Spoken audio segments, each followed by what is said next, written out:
doing, sir? Great to be here with you. Thank you all. Thank you all.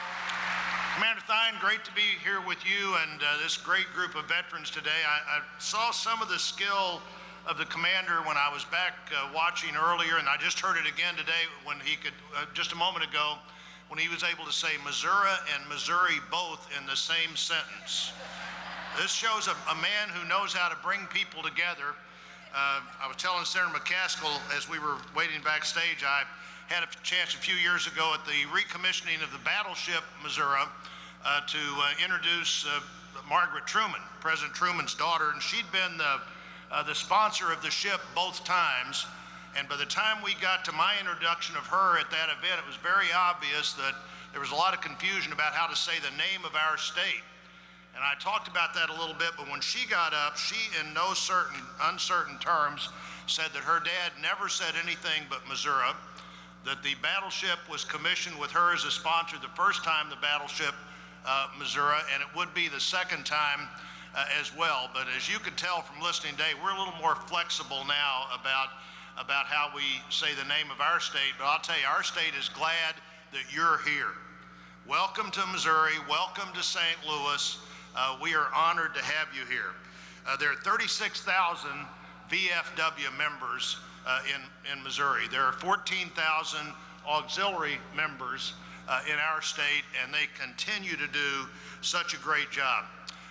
Like the governor, I was at the Norman American Cemetery, not at the same time, but in the same year on the 69th anniversary of D-Day. I had my youngest son and my oldest grandson there with me, and we went through the cemetery. We went to the place where the two brothers were buried together, where the father and son were buried together, where people from our state specifically looking for those graves of those individuals who were buried there. And then the guide we had that day, a Belgium guide who this summer is working at the World War I Memorial in Kansas City. But he took us over and set us down on a rock wall, and we were looking out at the 8,000 graves that were there. The English Channel was to our back. Those gravestones were in front of us.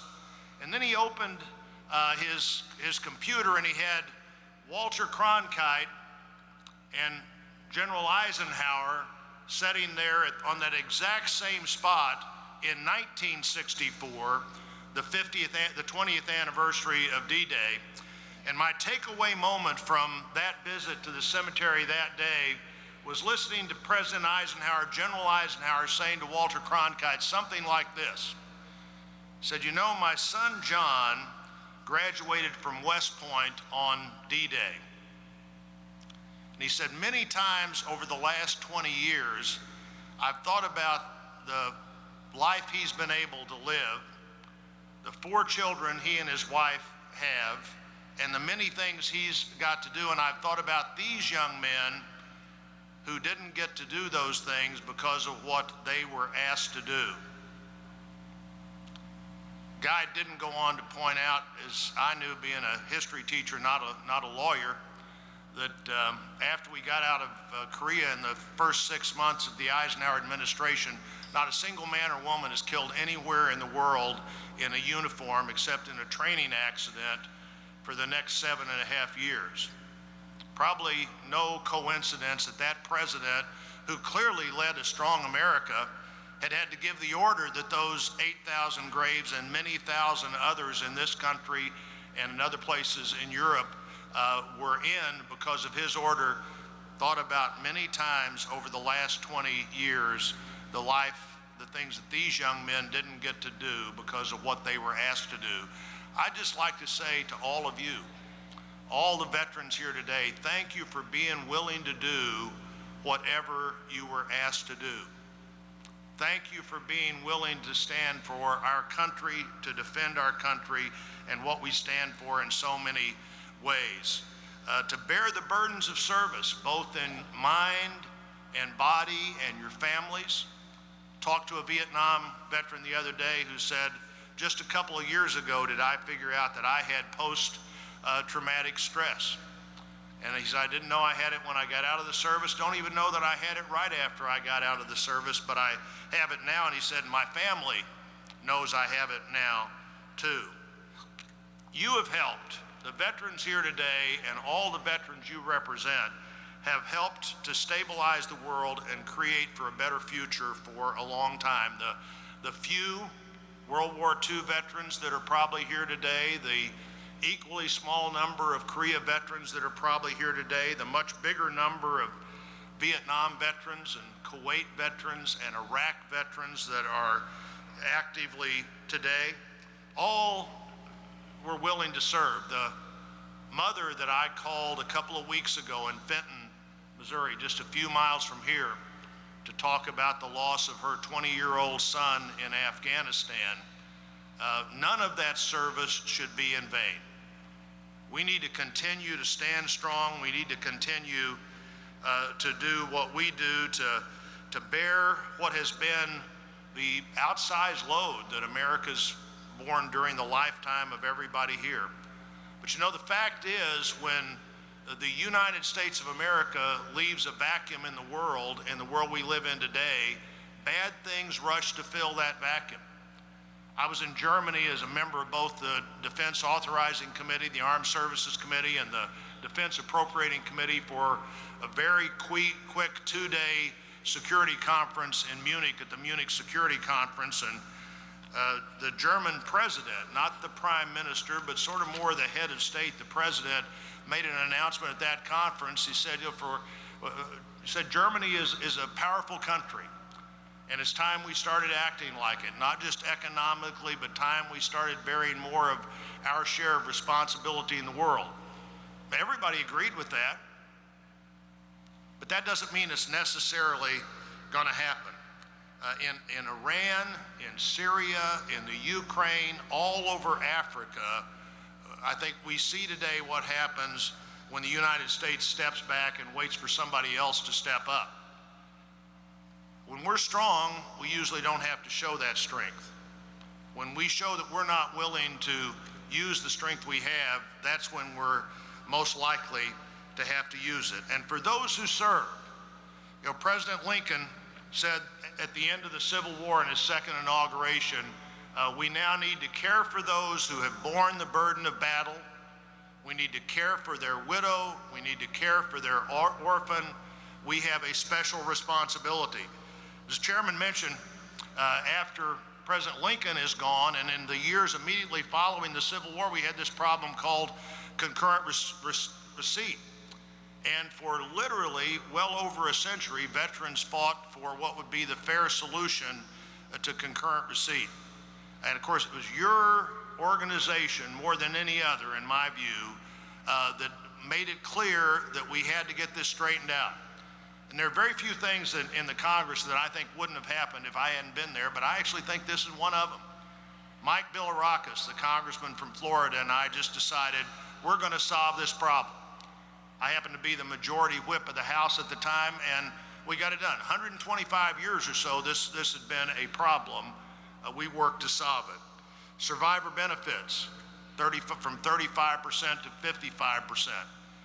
I suppose every state has somebody who's their legislative chairman, but not every state has Dewey Ream, who's our legislative chairman,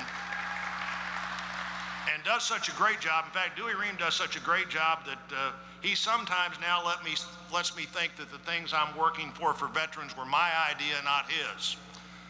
But the truth is, he's there as this organization is there time and time again. Veterans health care, you're all too familiar with the statistics, you're too familiar with the numbers. The numbers are shameful. The response has been shameful. The breach of faith to our veterans is unacceptable. The breach of faith to their families is unacceptable. Let me tell you something else that's often not mentioned that I think is unacceptable. The breach of faith to the many people in the VA system who are doing everything they can to provide the best coverage they could possibly provide, only to find out that somebody in an office somewhere is dropping veterans' applications in the bottom desk drawer so they don't get dealt with, only to find out that the hospital they work at is the 5th worst in the country in terms of backlog, only to find out that veterans who have an immediate behavioral health problem aren't being seen that day. You know, there's no backlog that's acceptable if you're having a heart attack. There's no backlog that's acceptable if you're a veteran that feels like that you just want to end it all. The only possible response to that moment is to see both of those veterans immediately. And we can't accept less than that from the Veterans Administration.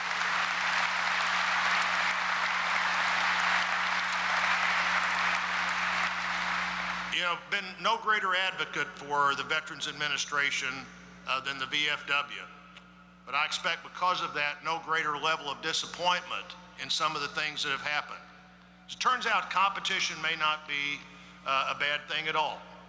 To have somebody provide services better than you can to veterans who deserve the best service in the best possible way, that's something that ought to happen.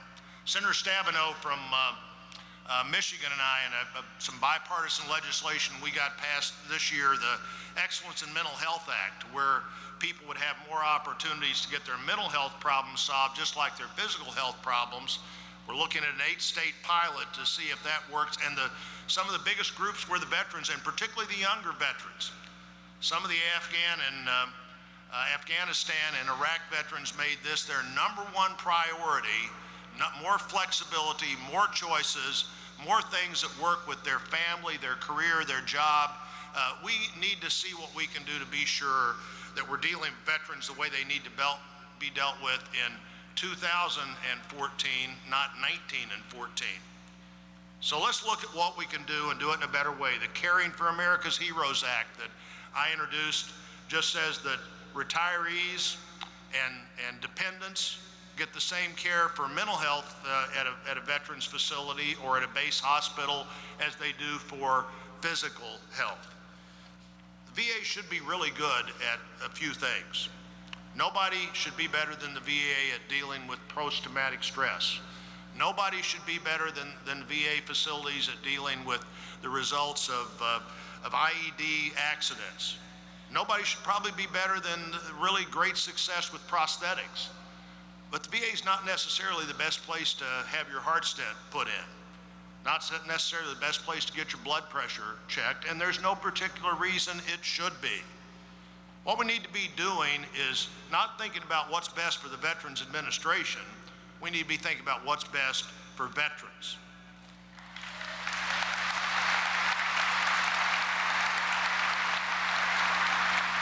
We have a deep debt of gratitude for those, as President Eisenhower mentioned. By the way, congratulations on the award. You're giving the Eisenhower Award to Ryan Crocker, who served our country so well. We have a deep debt of gratitude for those who did what they were asked to do. There's those who were not only willing to serve, but willing to serve in any way they were asked to serve. This is a time when we can show how we're going to pay that debt of gratitude. That's why we're so glad to welcome you, everybody at this podium from our state.